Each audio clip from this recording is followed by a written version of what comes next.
지난 2020년 한 BMW 차량의 급발진 사고가 자동차 결함 때문이라고 인정했던 법원 판결이 나온 바 있습니다.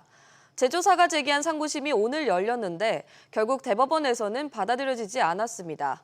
류정영 기자. 네, 유정현입니다. 네, 먼저 어떻게 된 건지 사건 내용 먼저 자세히 전해주시죠. 네, 지난 2018년 A씨가 남편 B씨와 함께 BMW 승용차를 타고 호남고속도로를 달리던 중 모 인터체인지 부근 갓길 위를 지나다가 가드레일을 들이받고 사망하면서 사건이 발생했습니다. 유족들은 차량 결함으로 급발진이 발생했다며 BMW 코리아는 제조물 책임법에 따라 손해를 배상할 의무가 있다며 소송을 제기했습니다. 반면 BMW 코리아는 A씨가 사고 무렵 핸들이나 기어 등 조향 장치를 작동시키지 않았고 브레이크 등이 들어오지 않은 점에서 가속 페달을 브레이크 페달로 착각해 사고가 난 거라고 맞섰습니다. 1심 재판부는 이 사고에서 BMW 코리아 책임이 없다고 판단했지만 2심은 달랐습니다. A씨가 차량 속도가 시속 200km로 오른 이후 비상등을 켜고 갓길로 주행했던 걸 보면 A씨에게는 문제가 없었다고 본 겁니다. 또 엔진 결함이 있을 때 브레이크 페달이 딱딱해질 가능성이 있다는 점도 인정해 BMW 코리아가 유족에게 4천만 원씩 배상하라고 판결한 바 있습니다. 네, 하지만 대법원은 이를 받아들이지 않았죠. 그렇습니다. 대법원 민사 1부가 오전 10시 BMW 코리아가 패소했던 손해배상 청구 소송 원심 판결을 파기하고 사건을 서울중앙지방법원으로 돌려보냈습니다. 항소심에서 급발진 사고의 제조사 책임을 인정했던 드문 사례라 주목을 받았지만 대법원에서까지 인정받진 못한 겁니다. 대법원은 어제도 비슷한 사건에서 같은 취지의 판결을 내린 바 있습니다. 지난 2016년 부산에서 현대차 산타페가 트레일러 뒷부분을 빠르게 충돌해 탑승자 4명이 사망한 사건인데요. 유족들이 마찬가지로 차량 결함을 주장했지만 어제 대법원 민사 2부가 유족 패소 판결을 했던 원심 판결을 확정했습니다. SBS 비즈 유정현입니다. 기업 소식 잇따라 짚어보겠습니다. 간편결제 시장의 대형 3사인 이른바 네카토 가운데 카카오페이가 검토했던 쓱페이, 스마일페이의 인수가 끝내 무산됐습니다. 자세히 알아보겠습니다. 김동필 기자. 네, 김동필입니다. 네, 수천억 원대 빅딜이 중단됐네요. 네, 카카오페이가 신세계그룹의 SSG페이와 스마일페이 인수 협상을 중단하겠다고 최근 통보했습니다.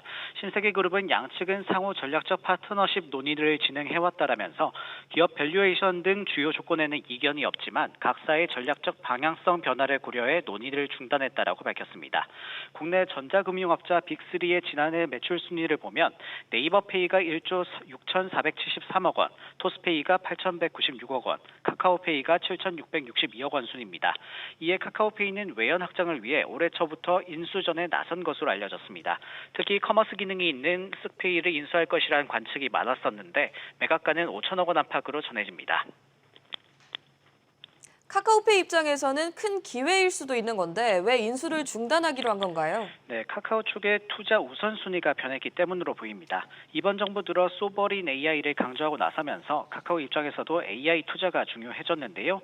카카오는 오픈 AI와의 협업을 진행하는 한편 자체 AI 비석 하나하나도 공개하는 등 AI 기술력 확보에 총력입니다. 카카오는 최근 SK 스퀘어 지분 4,300억 원가량을 매각하면서 대규모 AI 투자를 위한 자금 확보 차원이라고 공시하기도 했습니다. SBS 비즈 김동필입니다. Q1 설탕과 숙취해소제 상쾌환 등으로 소비자들에게 친숙한 삼양사가 하도급법 위반으로 공정거래위원회로부터 제재를 받은 것으로 나타났습니다.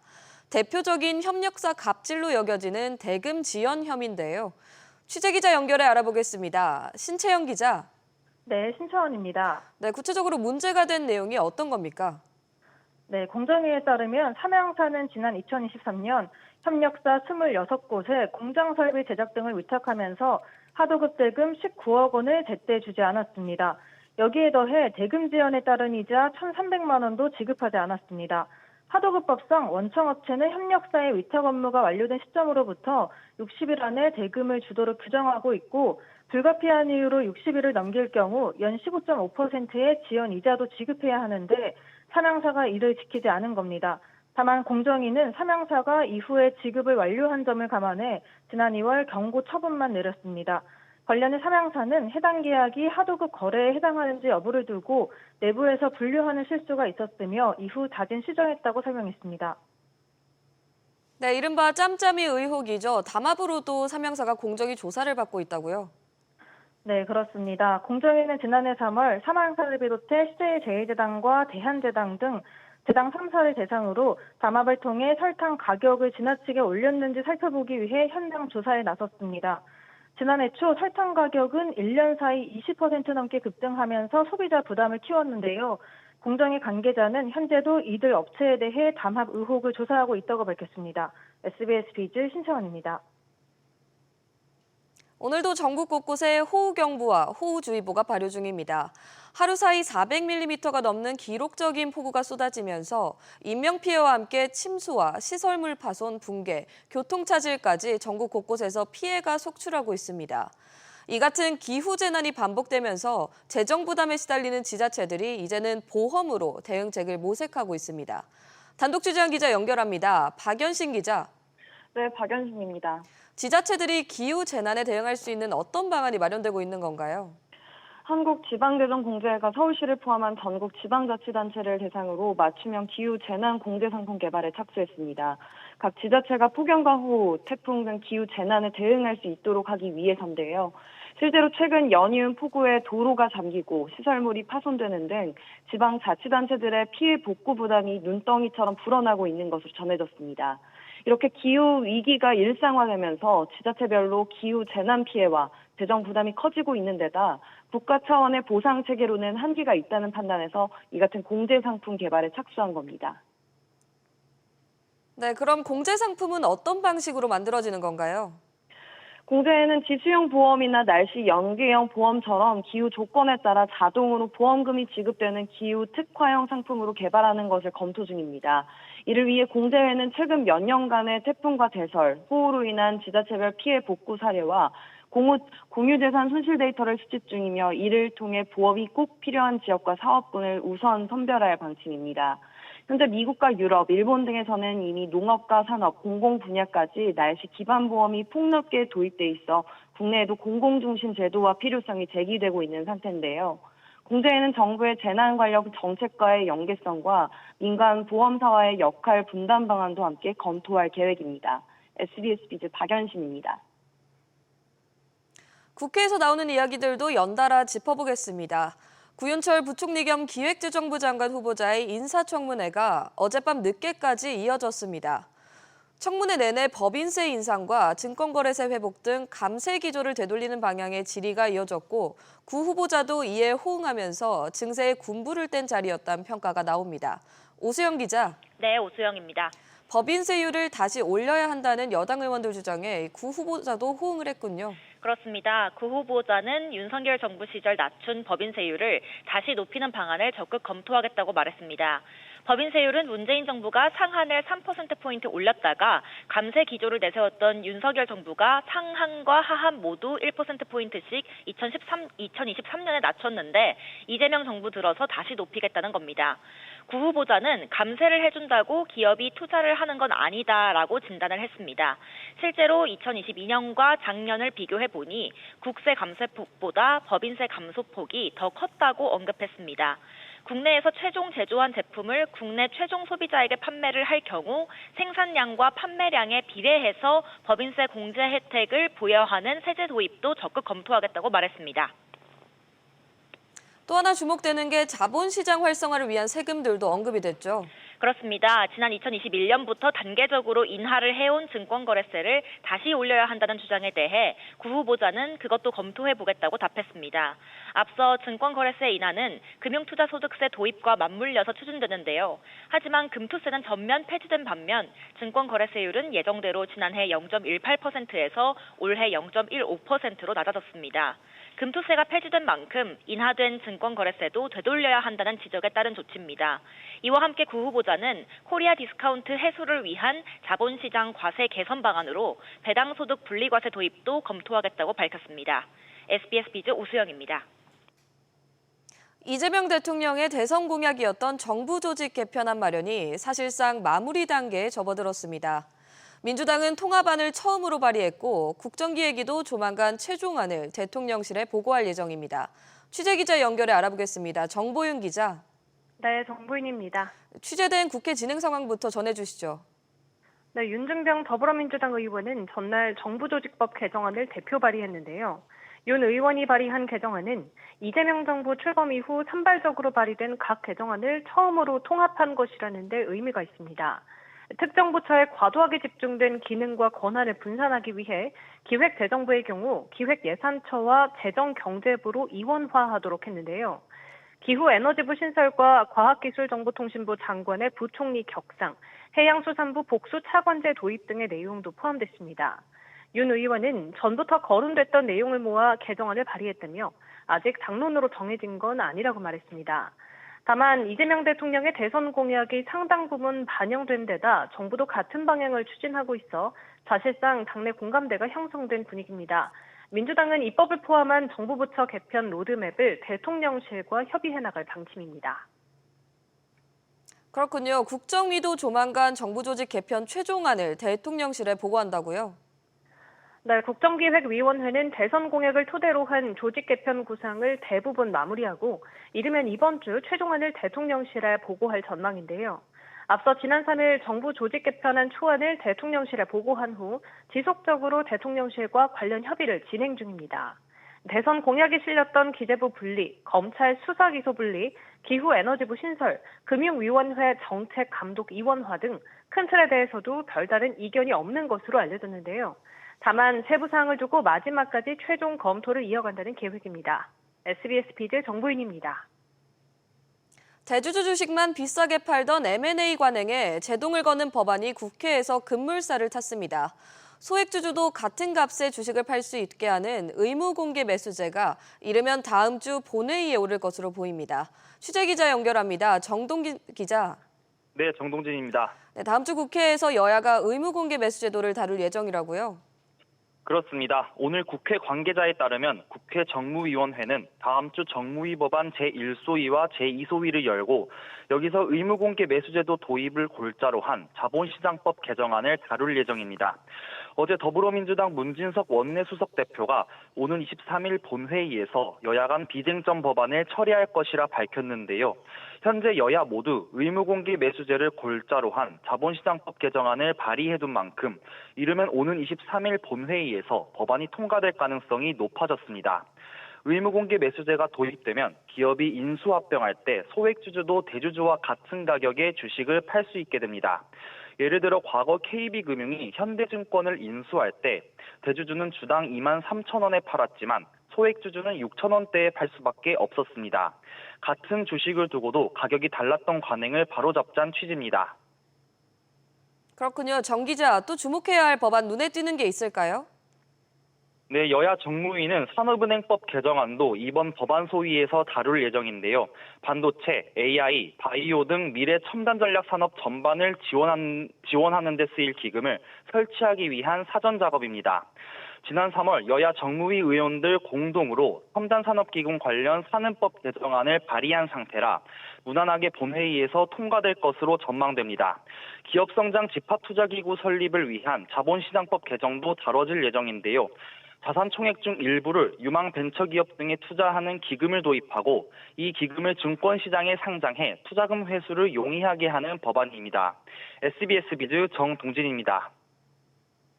정부가 내수 부진과 미국의 관세 영향으로 경기 하락 압력이 계속되고 있다고 진단했습니다. 다만 소비 심리 회복 등 일부 긍정 신호도 감지된다며 내수 활성화에 정책 역량을 집중하겠다는 방침입니다. 지웅배 기자. 네, 지용배입니다. 네, 정부가 구체적으로 어떻게 진단한 건가요? 네, 정부는 오늘 최근 경제 동향 7월호를 내놨는데요. 이를 통해 소비 건설 투자 등 내수 회복이 지연되고 취약 부문 중심 고용 회로가 지속된다며 미국 관세 부과에 따른 대외 여건 수출 둔화 우려 등 우리 경제의 경기 하방 압력이 여전하다고 진단했습니다. 그나마 소비 심리가 개선되는 등 긍정적 신호가 나타났다고 덧붙였는데요. 지난달과 비교하면 수출 둔화 진단에서 수출 둔화 우려로 평가가 한 단계 나아졌습니다. 경기 하방 압력 증가 진단에서 지난달 증가를 뺀 데 이어 이번 달 긍정적인 대목이 추가된 셈입니다. 일부 소비 심리 지수가 개선되고 있고 앞으로 지급될 전국민 지원금의 내수 활성화 역할을 기대하고 있는 것으로 보입니다. 네, 고스란히 지표들로도 반영이 됐죠. 네, 5월 소매 판매는 내구재 등에서 늘었으나 비내구재에서 줄어 전체적으로 직전 달과 비슷한 수준이었는데요. 다음 달 집계되는 6월 소매 판매는 개선될 것으로 보입니다. 소비 심리 지수는 직전 달보다 오르고 한국을 찾는 중국 관광객 수가 늘고 있는 점 등이 긍정 요인으로 꼽혔습니다. 반도체 업황 개선에 지난달 수출도 개선됐는데요. 다만 관세 협상 기한이 2주 앞으로 다가오며 통상 리스크는 여전한 상황입니다. 이에 정부는 통상 리스크 대응과 추경 신속 집행, 다음 주부터 이뤄지는 소비 쿠폰 지급 등에 집중하겠다는 계획입니다. SBS 비즈 지웅배입니다. 증권사의 정기예금이라고 불리는 발행어음이 은행 정기예금보다 높은 수익률을 제공하며 자금을 빨아들이고 있습니다. 한국은행의 금리 인하 기조에 따라 은행 예적금 상품들의 금리가 낮아지자 투자자들이 발행어음에 눈길을 돌리고 있다는 분석이 나옵니다. 취재기자 연결합니다. 이민우 기자. 네, 이민호입니다. 발행어음 규모 얼마나 늘어난 건가요? 네, 현재 발행어음을 내고 있는 증권사 4곳의 총 잔액은 지난해 1분기 약 37조 5천억 원에서 올해 2분기 약 44조 4천억 원으로 크게 늘었습니다. 꾸준히 우상향하는 추세 속 1년 반 만에 7조 원 가까이 늘어난 겁니다. 각 사별로 살펴봐도 4곳 증권사 모두 꾸준히 우상향하는 추세입니다.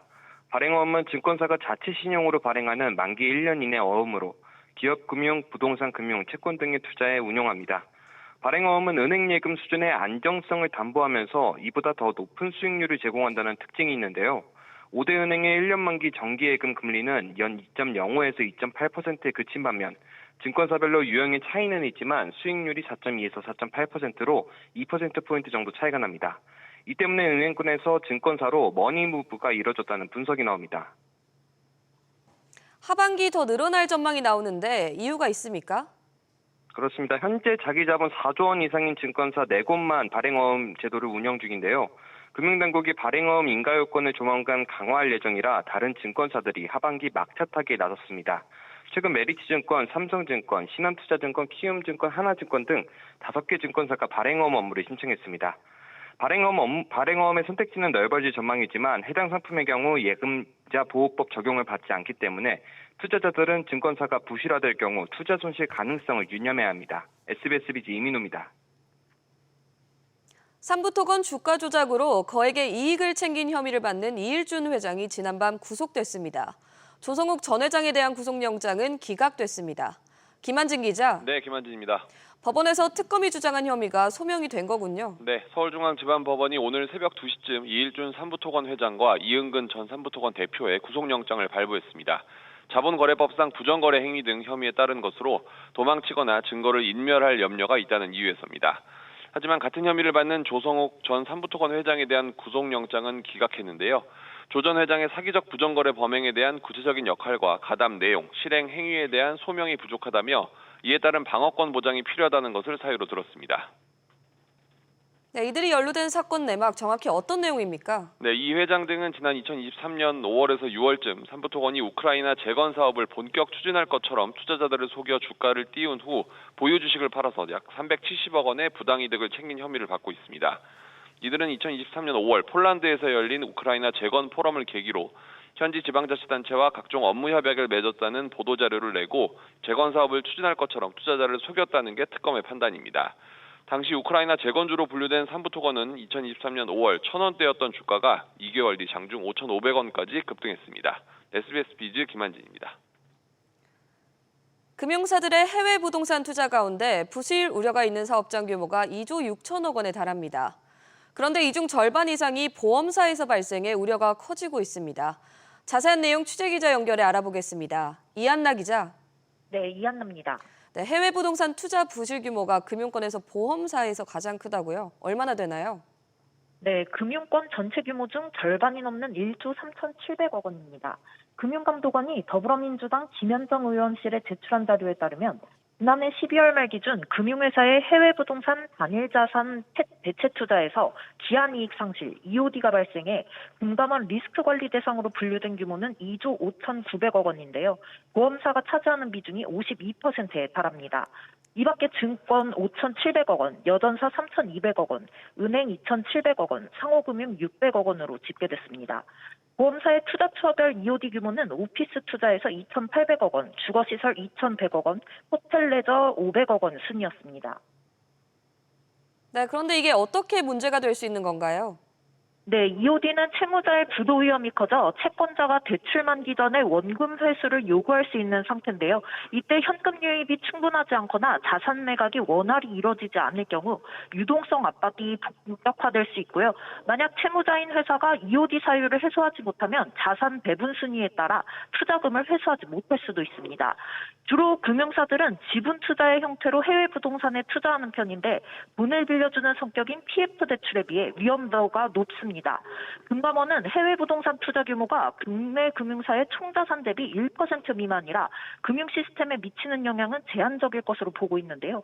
보험연구원 노건엽 금융제도 연구실장은 개별 보험사별로 사정이 다르겠지만 자본 여력이 떨어지는 보험사의 EOD는 타격이 있을 수 있어 내부 통제 강화가 필요하다고 말했습니다. SBS 비즈 이한나입니다.